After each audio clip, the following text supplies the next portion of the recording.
What if your body started moving on its own, and you couldn't stop? Not for food, not for sleep, not even to stay alive.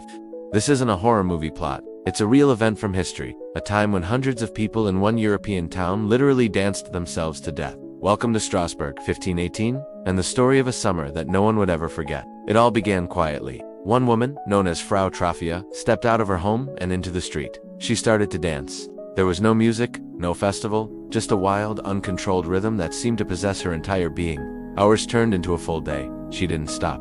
By the next morning, her feet were raw and bleeding, but still, she danced. It was a bizarre, lonely spectacle, but not for long. Within a week, more than 30 other people had joined her, each one claiming they couldn't stop moving, their bodies prisoners to an invisible force.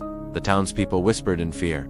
Was it witchcraft? Or perhaps a divine punishment sent from above? This wasn't a fleeting moment of madness. It stretched on for weeks, becoming a horrifying, citywide phenomenon. Before long, the lone dancers had become a crowd. Over 400 people were now dancing uncontrollably through the streets of Strasbourg. Eyewitness accounts from the time are terrifying. They describe people screaming for help, tears streaming down their faces, begging for it to end, yet their legs kept moving as if they were puppets on a string. The city's physicians were baffled. Their diagnosis was hot blood, a bizarre medical theory of the time. They believed the only cure was for the afflicted to dance the fever out of their systems. So, in a decision that would prove fatal, the city leaders ordered a stage to be built in the town square. They even hired professional musicians to keep the rhythm going, hoping it would guide the dancers to exhaustion and recovery. But this only made it worse. The relentless music fueled the mania. People began to collapse, their bodies finally giving out. They died from exhaustion, strokes, and heart attacks. The once lively rhythm of Strasbourg had become a rhythm of death.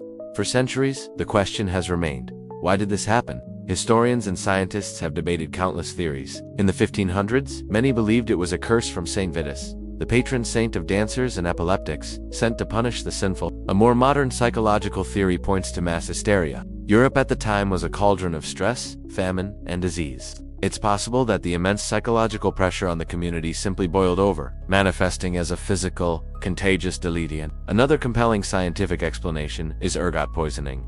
Ergot is a fungus that grows on damp rye, a staple food back then. This fungus can cause severe hallucinations, convulsions, and muscle spasms. It's the same substance some historians believe may have triggered the infamous Salem witch trials. But there's one chilling detail that makes the Strasbourg case unique. No other town, before or since, has ever experienced a dancing plague on this scale again.